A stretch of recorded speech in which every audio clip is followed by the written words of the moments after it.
Masechet Yevamot, Daf Mem. We're at the Mishnah in the middle of Amud Aleph that says Hacholes Livimto Harehu Ke'achad Min Achid Nachala. We're talking about who gets the inheritance. So this is essential mitzvah to understand that. And son, it says Yavam who does Halitza, he is like any of the other brothers, meaning since the one brother died without children, so who's going to inherit? Well, if there's no father around, then the brothers inherit. So the one who does chalitza shares equally with the other brothers who don't do chalitza. If the father is alive, then the deceased brother's assets go to the father. Good. The second case is when he actually does yibum. Then he gets to inherit the yavam, all of the assets of his brother. Good. This is based on the pasuk that we saw, Vaya Bechor Asher Teled, although the pshat of the pasuk is that the son who will be born, he gets to inherit his deceased, his father, meaning the deceased, acting as a legal son, even though not a biological son. Although that's the peshat, the midrash says no. The brother who does yibum gets the land, and that would be an extra incentive for him to do yibum. All right, that's Tanakh. And according to Tanakh, it doesn't matter if the father is alive or not. If he does yibum, then the avam gets it, even if the father is alive. Rabbi Yehuda Omer ben kach or ben kach im yesh sham av nechasim shel av. Rabbi Yehuda disagrees and says either way, whether he does chalitza or yibum, if the father is alive, then the assets go to the father. Very interesting. Even if he does yibum, the yavam does not get it, because automatically the second the deceased dies, the assets all go to the father. The father is the next in line, and so he can still do yibum, great mitzvah, but not going to get the money. Okay, we ask Pishita. Isn't this obvious that if he does chalitza, then he shares equally with the brothers? Sakadate chamina chalisa bimkom yibum kaima v'nishkol. So we might have thought that the chalitza is instead of yibum, v'nishkol kolu nichse, and therefore, even though he did chalitza, it's instead of yibum. If he had done yibum, he would get all the money, and so too if he does chalitza, he's the brother that's taking care of her one way or another, doing yibum or instead doing chalitza. So he might get all the assets. Kamash mala. No, this teaches us not only if he does yibum he gets the inheritance, not if he does chalitza. We ask about that. If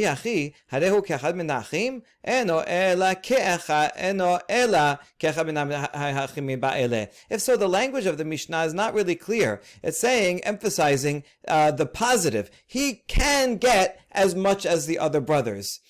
Which is, giving him something that we might have thought he wouldn't have anything at all. But if the case is that we thought he might actually get double, even if he does chalitza, but now the Mishnah is teaching us, no, he doesn't get as much, then the Mishnah should have said, Eno ela ke'achad. He is only like one of the brothers, right? The expectation being maybe it was more and now lowering it. But the Mishnah doesn't say. Mishnah seems to expect that maybe he gets nothing, and teaching us, no, he gets the same as all the brothers.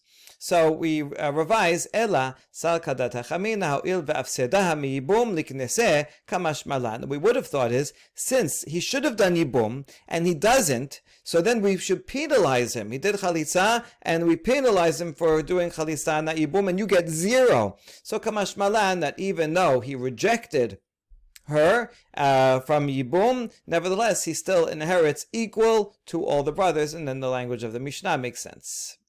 Im yesh sham av. Now, if the father is alive, when you do chalitza, the father gets everything. Everyone agrees with that. Damar mor av kodem lechol yos yerecha. Right, we saw this elsewhere in Baba Batra. A father gets first right to inheritance before any of his own descendants. Now, hakoneset yevimto, if he actually does yibum, then he gets double. My ta'ama, what's the source? Yakum al shem achiv. Because, as we said, the Midrash reads Yakum as being not the son, but the brother will uphold the name of his brother. And Shem doesn't mean that he changes his name to Yosef if his name was Yosef, but rather that he gets the inheritance, right? And we saw that is in fact The word name is used that way elsewhere. And he did Yibum, and therefore he is deserving to inherit. Now, Rabbi Yehuda's opinion is that the father gets the property even if the son does Yibum. Amar Ula halacha ke Rabbi Yehuda vechen amar Rabbi Yitzchak napacha halacha ke Rabbi Yehuda. Two opinions that say yes, that is the halacha. V'amar Ula v'tem Rabbi Yitzchak napacha. Mai tamad Rabbi Yehuda tichtiv haya bechor asher teled ki bechor. Ma bechor en lo bechaye ha'av av hay name en lo bechaye ha'av. Since it says that the oldest, right, the firstborn who will be born. Now, in the Peshat, again, it's talking about the firstborn child from the Yavam and Yevamah. But the Midrash says no, it's talking about the older brother, who is actually not necessarily the firstborn. So why is it using that word? So it's like the Bechor. Just like the Bechor, the firstborn, only inherits when the father is alive, so too, the Yavam will only inherit when the father is alive. Since the father is, just like the firstborn does not inherit while the father is alive, so too the Yavam will not inherit the deceased brother's property while the father is alive. And that's why he says the word Bechor to compare them. Therefore, the father is alive, everything goes straight to him, and does not pass go, does not go to the Yavam, and the Yavam does not get it. Just like a Bechor doesn't get any inheritance until the father dies. After the father dies, then, if he is the Bechor, he'll get double of everything. But he doesn't then get the share from the deceased brother solely. He'll get twice as much as all the other brothers. Okay, ima bechor notel pi shenayim lachar mitat ha'av, af hai notel pi shenayim lachar mitat ha'av. Wait a second. If it's really the same, then we might think just like the firstborn takes 2 parts after the father dies. Af hainotel pishanayim, so too the Yavam should also take double after the father dies. In other words, since you just compared the Yavam to a Bechor, so maybe he actually should have the same law as a Bechor. Yeah, he doesn't take anything while the father is alive, like a Bechor doesn't. But now that you compared him, he's like the Bechor because he acted and did this Yibum, so maybe then he gets double, even if he's one of the brothers, but not the Bechor. So we say no. Midi yakum al shem aviv ketiv, yakum al shem achiv ketiv, velo al shem aviv. No, it says that the Yavam will inherit. Does not say his father. The Yavam will inherit his father, but rather he will inherit his brother. And not the father. So therefore, there's no way that he can inherit it from the father. If the father is alive, the father gets all of the inheritance, and then when he dies, it gets separated the same as the rest of his assets. Only if the father is not alive when Reuven dies, then Shimon can inherit his brother. Ema. Hecha deleka av lishkol nachala titkayem mitzvat yibum. Hecha deika av dela shakel nachala lo titkayem mitzvat yibum. Then we say, wait, based on that, if you're saying that the father inherits when he is alive, then maybe we should say when there's no father, meaning when the father is deceased, when there's no father, then the brother takes the inheritance, and in that case, the mitzvah of Yibum applies. But maybe where the father is alive, and therefore the Yavam does not take the inheritance, then there should be no application of the mitzvah of Yibum, because right now we're thinking they go together. The whole point of the Yibum is deeply connected with the inheritance. As we've said before, right? That's why only paternal brothers can do Yibum, because they are part of the same inheritance chain. And so therefore maybe the whole mitzvah of Yibum only applies when the father is deceased, so that it goes together. The brother, the Yavam, inherits and he does Yibum. But if he doesn't have a chance to inherit because it goes to the father, then no Yibum at all. So we say no. Midi Yibum nachala talalachamana. Does the pasuk say that Yibum is dependent on having a nachala? It's true, it comes together, but it's not dependent on it. Yabumemi yabemevi ka nachala shakolevi la la shakalevi. It's the mitzvah to do Yibum. Okay, it's defined as a possibility, of someone who could inherit, so that's why it has to be the paternal brother. But what if there's no inheritance? What if the guy's bankrupt? So if there is inheritance, good, you take it. If there's no inheritance available, then do yibum, even though you don't take it. And here it's the same. Either if it was bankrupt, you would still do yibum. So too in this case, okay, happens to be it goes to the father because he's first in line to inherit. But nevertheless, you do yibum, and it's not dependent on actually getting the inheritance. Good. Now, who is the halacha like regarding this case? Yatev Rabbi Chanina Kara, Kamed Rabbi Yanai. Rabbi Chanina, the expert in Tanakh, Kara. So he was sitting in front of Yanai. Maybe he's veering outside of his area of expertise because this is not strictly a pasuk, although it may depend on the interpretation of a pasuk. So anyway, he says, I think the halacha is like Rabbi Yehuda. Amar le puk kari kariach lebara en halacha ke Rabbi Yehuda. So he says that in front of Rabbi Yanai. Rabbi Yanai says, recite your pisukim outside, meaning you're not authorized here. I don't agree with you. Take your tradition outside. Halacha is not like Rabbi Yehuda. Okay, that's just a fun interaction, and shows that various sages who had different areas of expertise might take offense to one overstepping his boundaries. So there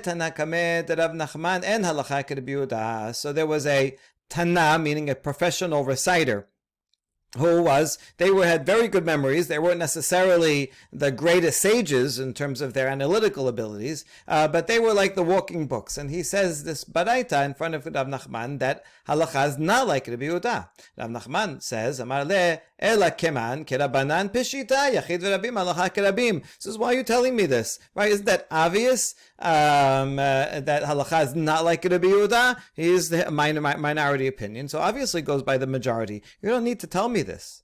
Amar le ismiyeh. So the memorizer says, should I erase it? Right, this is how you would erase. You don't have books that you could erase it in the book, but rather you have to tell the memorizer, stop teaching that halacha. So you're saying me I'm wrong and I shouldn't teach it? Amar le lo at halacha itneyech umoksha hu deakshe lach ve'apacht. This is no, don't erase it, because I know what happened. I can reconstruct, right? No one would have taught, no sage before you would have taught halacha is not like Rabbi Yehuda. It must be that what you heard was halacha is like Rabbi Yehuda. That's what you were taught, and you had trouble about it. You said, wait, how could it be that the halacha would be like Rabbi Yehuda, minority opinion? And you, memorizer, you're the one that switched it. Again, overstepping his boundary, because a memorizer is supposed to just memorize and not correct things that doesn't make sense to him, right? That's the job of the chacham, to analyze it and if needed to correct it. So you're the one that changed it, but now that you've changed it, you know what? It's good that you changed it. I agree with you that halacha is not like Rabbi Yehuda, should be like chachamim, and therefore no need to erase it. Leave it as is, maybe as a specific reminder against those who there is a tradition of other people that said like halacha is like Rabbi Yehuda, and so therefore I agree with changing it, because that in a way is erasing the original tradition that you heard that halacha is like Rabbi Yehuda. All right, really fascinating discussion here about the transmission of Torah Sheba'al Peh as it relates to halacha l'maaseh. All right, and now we get to the next Mishnah. Hacholes livim tohu asur bikrovoteha v'hi asura bikrovav. Someone who does halisa, he is prohibited to her close relatives, and she is prohibited to his close relatives. So this is for sure with Yibum, that would be the case, because Yibum actually means that they're married, and anyone who is married is prohibited not only to is permitted to his wife, but prohibited to his wife's sister, mother, daughter, and similarly she is prohibited to his close relatives. The chidush here is that not only if you do Yibum, also if you do Chalitza, one is prohibited. Chalitza is kind of like you were married with that zikah and now divorced. So just the same thing. If you're married and even you got divorced, one who gets divorced is still prohibited to his ex-wife's close relatives. Chalitza has the same laws.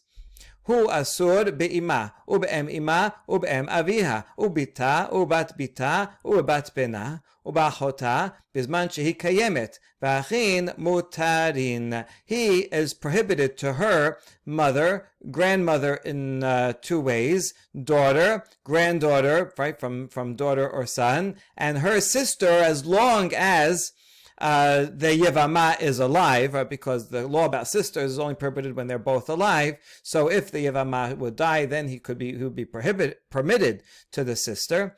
V'achin mutarin, and other brothers who did not perform Chalisa, the Yavam's brothers, are permitted to all those relatives, because they would, even if it was a marriage case, they would be permitted, right? If one brother marries one person, so his brother can marry that wife's sister, right? That's a lot. We had so many cases: two brothers married two sisters, all right, or two brothers can marry a mother and daughter. All those cases would be fine. Vehi asura be'aviv u'bavi aviv u'bibno u'ben beno b'achiv u'beben achiv. And she is prohibited to his father, that's her father-in-law, and to his grandfather's father, and to his son, and to his son's son, and to his brother, that would be her brother-in-law, and to her nephew, right? Although niece marriage is permitted, nephew marriage is prohibited, and therefore she, as a woman, is prohibited to her nephew, right? Because for him that would be his aunt, and aunt marriage is not allowed. Good. Mutar adam bikrovat sarat chalusato ve'asur besarat kerovat halusato. A person is permitted to the close relative of the co-wife of the chalutza, but is prohibited to the co-wife of the relative of his chalutza. This is confusing. So let's look at a chart. First, these are charts regarding those who are prohibited. This is Shimon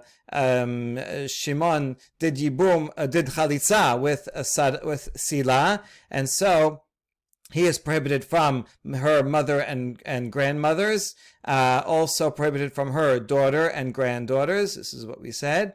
And she, again, another case of chalitza, she is prohibited to his father and grandfather, and to his son and grandson.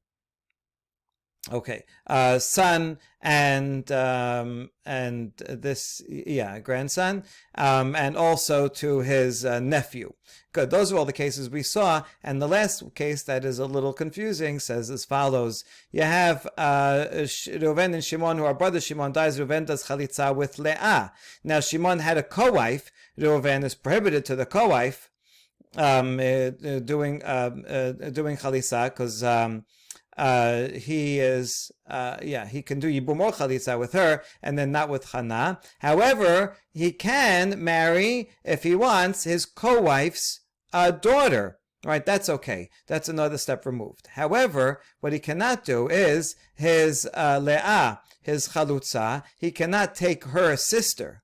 Okay, so that would be like two sisters, so it's as if he was married to Leah, and therefore he cannot marry his Rachel while Leah is alive. And on this way, he's prohibited not only to his Chalutza's sister, but also prohibited to her co-wife if she's married to someone else who also has another wife. Okay, the Gemara is going to ask about this because it seems equivalent, right? This way is it seems you're just switching around what the order of operations, right? What's the difference if it's co-wife's sister or sister's co-wife? The Gemara will explain. Okay, now we have a question. We know that in regular cases of someone who's married, not only are the close relatives that are mentioned in the Torah prohibited, but also secondary relations are prohibited. So we know that's true regarding someone who's married, and even after their divorce, they would be prohibited. But what about for halusa? Because the Mishnah only mentions these close relatives. Would we extend it even to the secondary relatives? בערווה דאורייתא גזרו בהו רבנן שניות, בחלוסה לא גזרו רבנן שניות, או דילמה לא שינה. Okay, so why would we think there might be even a difference between a halusa and a gerusha? Oh, well, erva deoraita, someone who is married, and whether they're married or they get divorced, in that case, there's a prohibition of a deoraita prohibition against the relatives. Let's say her husband's close relatives or his wife's close relatives. So there, the Torah gives only a limited list, and the rabbis came and add the secondary ones as a gezerah. So in that case, the prohibition is deoraita, and therefore it makes sense for the rabbis to come and add. But a halusa is only herself a derabanan. In other words, on a deoraita level, a halusa is nothing, is not related to the yavam. Only the rabbi said, well, halusa looks a lot like a get, and therefore, if we permit someone to be with his halusa's close relatives, then people will say, oh, well, then I guess it's also permitted for a man to be with his gerusha's close relatives. And so therefore the rabbis came and said, we are going to treat a halusa like a gerusha. So now the question is, so since it's only the Rabbanan in the first place, a halusa, so maybe they only prohibited her close relatives, or his to the Yavam, her close relatives, or to the Yavama, his close relatives, but not the Shiniyot, only the Doraita relatives, or maybe it doesn't matter. Once the rabbis make a gezerah, then they'll say anyone who would be prohibited for his gerusha's relatives, all of them, so too, all those same relationships will also be prohibited to a halusa, and even though halusa is only the Rabbanan, the rabbis included even the secondary relations in that. That is the question. We're going to attempt about 4 answers, and in the end, we are going to conclude that yes, in fact, even the secondary relations are prohibited to the chalutza and to the man who did the chalitza. Tashema, attempted proof number 1. From our Mishnah, Hu asur be'ima u'be'em ima, v'lo em ima lo katane. It says in our Mishnah that he is prohibited to the mother and grandmother, the mother's mother of his chalutza. Okay, those are primary relationships. It does not say the mother's mother's mother, the grandmother, great-grandmother. The great-grandmother is a secondary relationship. And in fact, the Mishnah does not say that, means that suggests that he is permitted to his chalutza's great-grandmother, which is a secondary relationship, and that would prove that it is permitted. The rabbis did not make a gezerah. Then we reject that proof. No. No, maybe the reason it left out great-grandmother is because in the continuation of the Mishnah, it says the other brothers who did not perform chalitza, they are permitted to all of their sister-in-law's close relatives. Right. Vitana em ima hava min hachin mutarim davka be'em ima aval be'em ima be'ima lo. And if we included in the list great-grandmother, then they might have said maybe that clause that says the brothers are permitted, maybe that permission only applies to the great-grandmother, because that's already many steps removed. And but maybe for the mother and grandmother of the Yevamah, even the other brothers who didn't do chalitza would be prohibited. Why would anybody even think such a thing? Well, because all the brothers have a zikah, right? As soon as the deceased dies, all the brothers have a zikah to the Yevamah. And so if we take that seriously, and that zikah is kind of like marriage, even when one brother does chalitza, perhaps you would think that all the brothers are prohibited to her relatives. And so that's not true. That's why the Mishnah had to tell us in the first place that the brothers are permitted. And so maybe we don't want to put great-grandmother, because then we would think that the permission is only great-grandmother, and in fact the mother and grandmother are prohibited to the brothers. But then we say no. Velitne em ima velitne ha'achin mutarin bechulan kashya. Then you could have written great-grandmother, and you also could have added a word to say the other brothers are permitted to all of them, everybody on the list. So this is indeed a good question.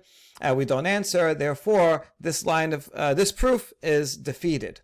Okay, second attempted proof. Tashema. Hi asura be'aviv ube'avi aviv. She is prohibited to his father and father's father.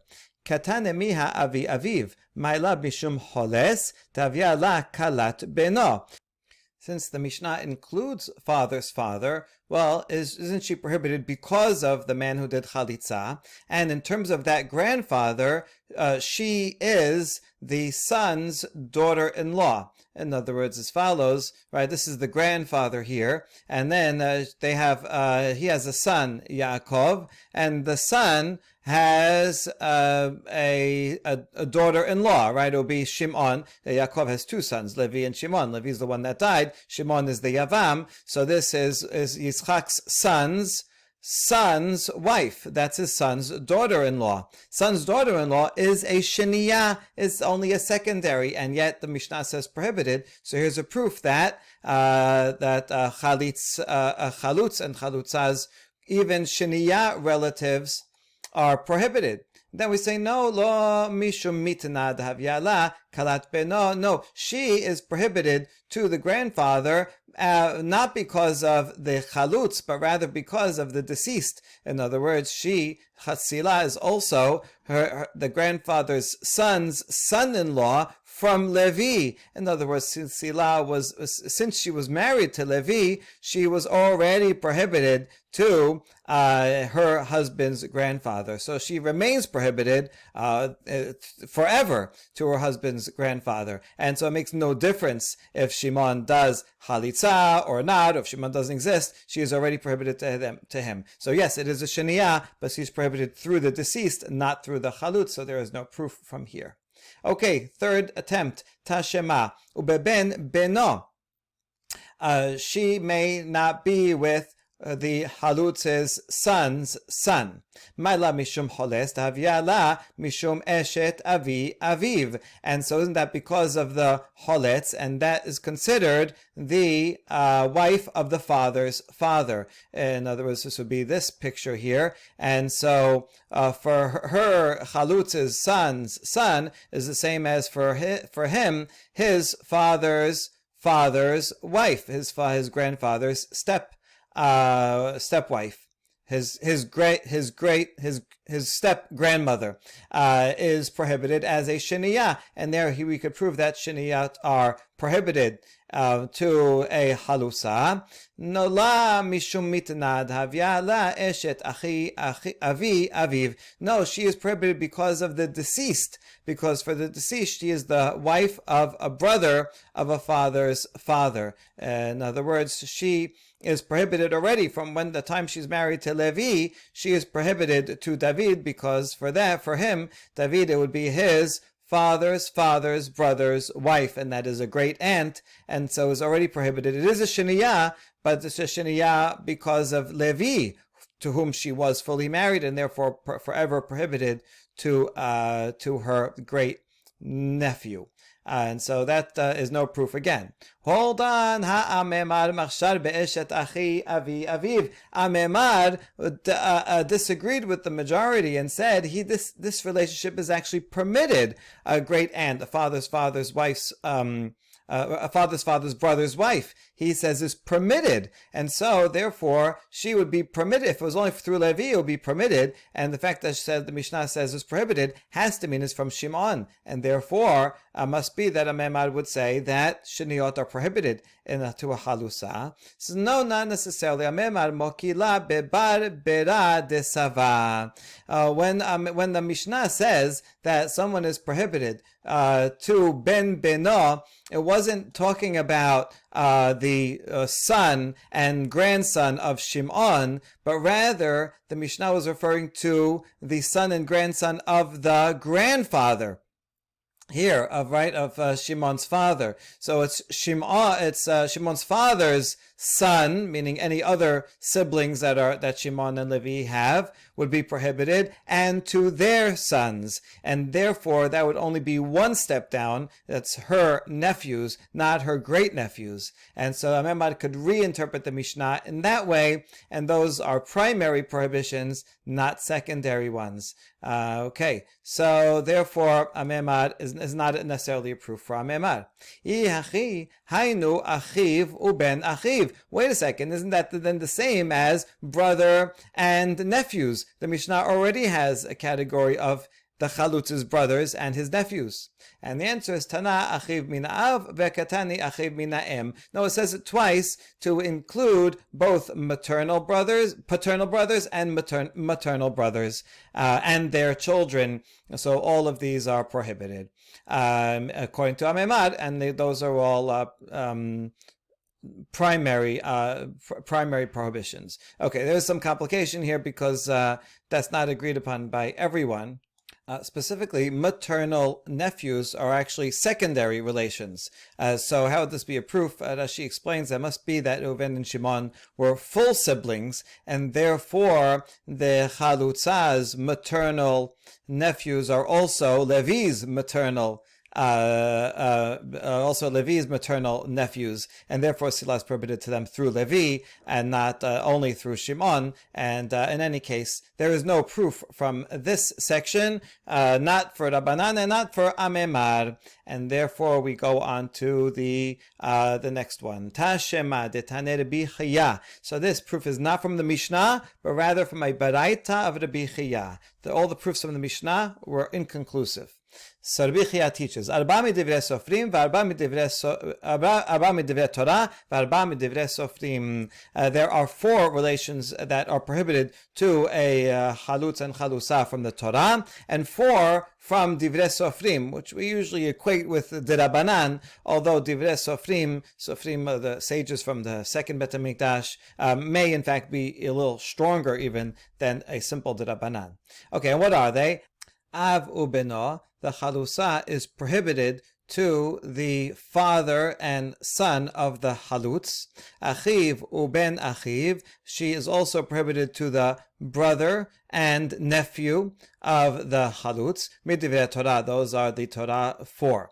Avi aviv, avi imo, she is prohibited to the grandfather of the halutz from both sides, father's father and mother's father, and also ben beno uben bito midivrei sofrim. She is prohibited to the halutz's son's son and daughter's son, and those are all from midivrei sofrim. This last one, ben bito, is going to be the key to resolving this, because this was not included in the Mishnah, but it is included on this list, and from here we are going to eventually conclude that yes, chalutza is prohibited even to the sheniyot. Okay, but we have to go through all the steps. Most of this is going to be a repetition of the arguments that we've attempted to make in the Mishnah with the same rejections. Katene miha avi aviv, she is prohibited to his father's father. My lab mishum holetz, isn't that because it goes through the holetz? V'havyala kalat beno, and that is, for in terms of the grandfather,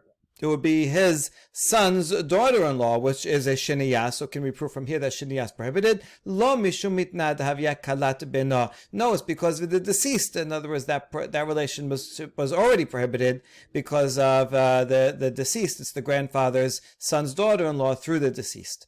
Okay, so no proof from there. Tashema avi imo, she is prohibited to his mother's father. My love mishum holes davya kalat bito. So also is from the grandfather's perspective, this would be the daughter's daughter-in-law, and that is a shiniyah through the choletz. Lo mishum mitna davya kalat bito. No, she is already prohibited in that to that grandfather because of the deceased, for whom the grandfather was, in terms of the grandfather, she is the daughter's daughter-in-law. So no proof from there. Tashema uben beno, she is prohibited to his son's son. My lab mishum holetz avyala eshet avi aviv. So isn't that prohibition going through the holetz? And from that nephew's perspective, it would be his father's wife.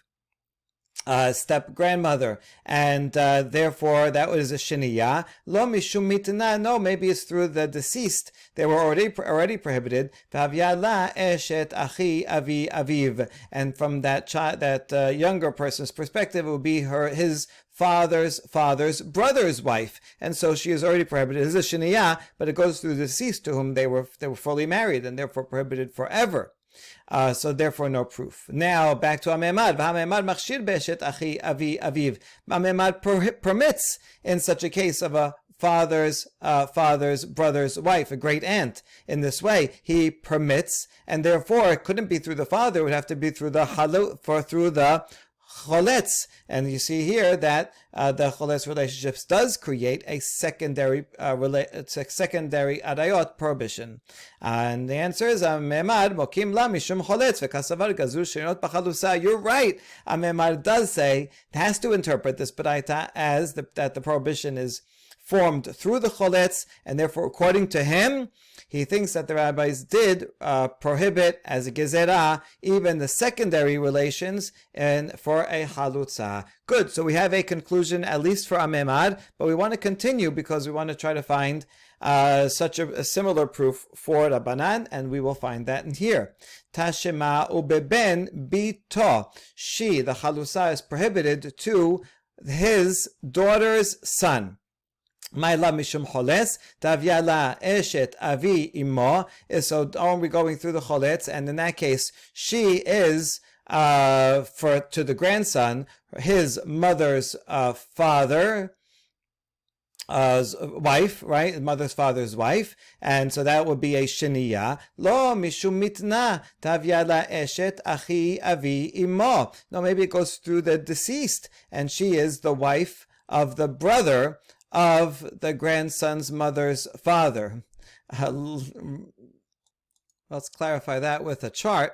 At first, we proposed that here, when the Yevamot is prohibited to the halutz's daughter's son, well, that would be equivalent in terms of his perspective to his mother's father's wife, and that is a shiniyah. So can we prove here that shiniyah is prohibited? We say maybe not necessarily. Maybe it's prohibited through Shimon, and in that case it would be mother's father's brother's wife, great uncle from his maternal side, great uncle's wife from his maternal side, and so therefore maybe it's prohibited in terms of that. However, that doesn't work. Even in a regular case, this is the rabbis never made a gezerah for maternal grandfather's sister-in-law. Great aunt through his mother, never made such a gezerah, and therefore it can't be that she is prohibited because of Shimon. It can only be that he's prohibited to her because of Reuven, and that proves that a halutz's secondary relation is also prohibited, and the rabbis did make a gezerah, and therefore elalav mishum choles ushma mina gazru shinot b'chalusa shema mina. Right, it has to go through the choletz, and we can finally conclude that yes, in fact, the rabbis, when they made a gezerah against a chalutza, even though midoraita chalutz is permitted to the chalutza's relatives and the other way around, nevertheless, because it looks like yitin, therefore we treat them as if they were married and divorced, and therefore prohibited not only to the primary biblical relations, but even to the secondary rabbinic relations. We now go on to analyze the last phrase of the Mishnah that said mutad adam. The person is permitted, the choletz is permitted to the chalutza's co-wife's sister. All right, let's analyze this case. So a person, when Shimon dies, Reuven has a zikah both to Leah and Hannah. He has to do yibum chalitza with one of them. And so now when he chooses Leah and he does chalitza with her, so now he is prohibited from Leah. What's the level of this prohibition? Well, the prohibition is from the pasuk, Asher lo yivne et bet achiv, because he refused to do yibum, and now he may never do it again. Right? Once he refused, that's it. But this is only a lav, not an isur karet for Reuven to be with Leah. Everyone agrees with that. What happens to his relationship with Hannah? Here we saw some dapim earlier a machloket. Some say that it retains its original status. Originally, when Shimon was alive, then this was his brother's wife, and that's an Isur Karet. And so therefore, once he does, although he could have done Yibum or Chalisa with Hana, once he chooses Leah, Hana reverts back to her original status as brother's wife, which is Karet. Others say, no, once they move into the category of Zikah, and he could do Yibum with both, therefore the brother's wife prohibition leaves both of them. And then when he does Yibum, when he does Chalitza with Leah, Leah serves as a messenger, as an agent for Hana, and although she's the one actually doing it, that frees Hana as well. And so therefore, the same prohibition of Lo Yivneh that applies to Leah also applies to Hana, but that is not a karet, it's only a lav relationship. So that's the question. Is this prohibition to Hana a karet, like it goes back to the original, or is it now like a lav? The difference will be, I'll just explain it conceptually before we see it inside. The difference will be the relation, what happens to Esther. So we know that for the Uven, he is prohibited from his Halusa's sister, because it's as if they were married and divorced, and so therefore married and divorced his ex-wife's sister is prohibited. And therefore the same would be true for Hana if we say it's a new prohibition, the new Chalutza prohibition, taking back one's Chalutza prohibition, that would be the same. It's not karet, it's true, so it's a lower level, but that lower level is like a former wife, and therefore Esther would be prohibited. However, right, that's not the case. However, if we say that Hana reverts back to the original prohibition, although that prohibition is stronger and makes it a sur karet, it also has a leniency in that his brother's wife, although prohibited as karet, he is permitted, even if Shimon was alive, he is permitted to his brother's wife's sister, right? That would be a classic case of two brothers marrying two sisters. So there you go. That's the two sides of the two possibilities. And so now we'll see. Amar Rav Tovi, Amar Bar Kisna, Amar Shemuel, Habal Sarat Halusa, Havalad Mamzer. There you go. Someone who takes the Chalutza's co-wife. If Reuven should take Hana, then the child be mamzer, meaning that is nisur karet. So you see, he says that it reverts back to the original prohibition of brother's wife. Maitama bisura kaima, she retains her original status of prohibition. Okay, good. So that's now we know what Shemuel holds. Amar Rav Yosef, af anan nami tanen. Rav Yosef says I can bring a proof that our Mishnah agrees with this. Why? Our Mishnah says, Mutar adam bikrovat sarat chalusato. It says a person is permitted to be with the sister or any other close relation of the co-wife of his chalutza. Iamat bishlam hasara abarai mishum hachi mutar ba'achota. So if we assume that the co-wife is outside, meaning she has nothing to do with this, right? He does chalitza with Leah, and that involves her only, and is not an agent for Hana, and therefore Hana not being involved. I mean, potentially she could have been involved beforehand, but once you choose Leah, now Hana is not part of the transaction, so she is simply the original brother's wife, and therefore that would be permitted to Esther. So you see that our Mishnah, which does permit Esther, supports Shemuel's opinion. But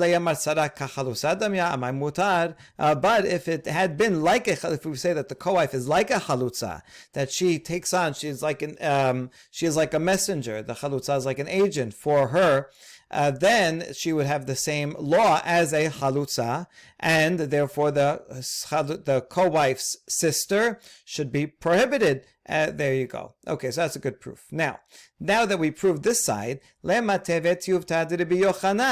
should be a rejection of Rabbi Yochanan, who in that original machloket took the other side of the opinion that says the co-wife does not revert back to her original sister-in-law status, but rather has the new chalutza status. Da'amar ben hu ben achiv en chayavin lo ala chalusa karet velo al sarata karet. Rabbi Yochanan says this applies also to the brothers, not the one who does chalitza and the brothers who do not perform chalitza are not chayav karet if any of them should take the chalutza. because although beforehand they would all be prohibited to her as the deceased brother's wife, but now that one did chalitza, all of them could have done chalitza, or any of the brothers, but now the one that does chalitza, he is the messenger for the brothers, and now none of them go back to the original karet relationship. Now they are all prohibited only because of Asher Lo Yivneh. And so too, the co-wives, any of them could have been the halutzot. He chooses one, nevertheless the others remain. They're like as a messenger, as agents of the Yevamot is like an agent for her, and there is no karet if the choletz would take her. So you see, the Yochanan does not agree that there's an Isur Karet here. He disagrees with Shemuel, and now, therefore, this is a problem. How can he explain our Mishnah? And he has an answer. What do you think? Is this the problem? Is this a deoraita problem, taking the sister of a chalutza? Right? This is not a doraita, we just explained. This is only because you might get confused. It looks like a gerusha. So since this whole thing is the Rabbanan in the first place, this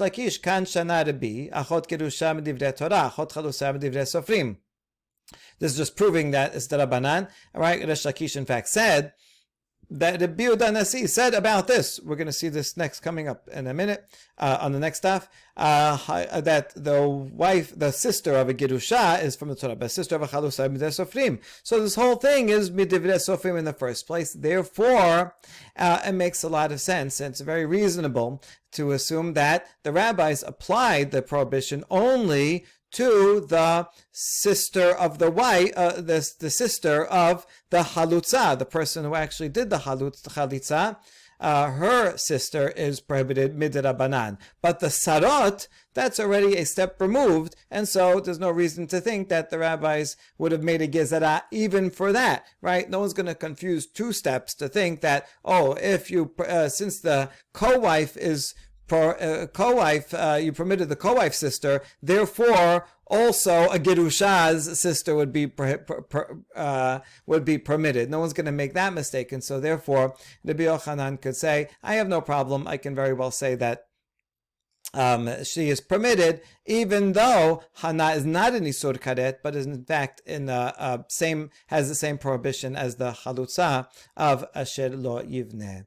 All right, good. So now we explained that. Now we're going to end off with explaining the difference between the two cases. Mai Shenahai or Mai Shenahai. What is the difference between these two cases here? How come Reuven is permitted to the Halutza's co-wife's sister, but he's prohibited to the Halutza's sister's co-wife? This seems to be pretty equivalent.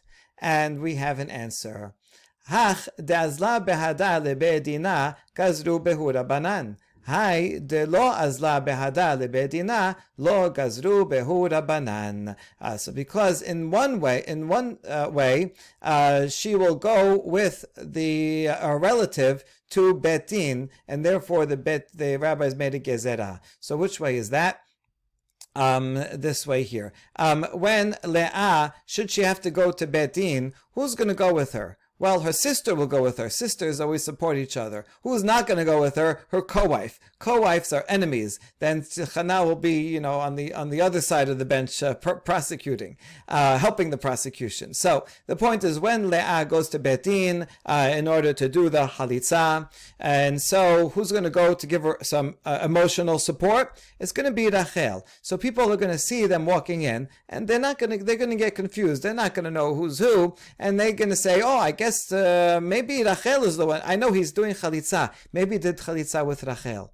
And therefore, they're going to see if you permit him to Reuven to take Miriam here, then people are going to say, look at that. I guess you're allowed to take your Halutza's co-wife, that would be a mistake. So people may make that mistake. However, Hannah is never going to go to court with Leah because they hate each other, and therefore no one's ever going to see them and get them mixed up, and therefore the rabbis did not make a gezerah for the co-wife's sister, where you will not get mixed up, but they do make a gezerah for the sister's co-wife, and that gives us a nice insight into the relations and the love that sisters have for each other, and the opposite that co-wives have for each other. Baruch Adonai L'olam, Amen ve'Amen.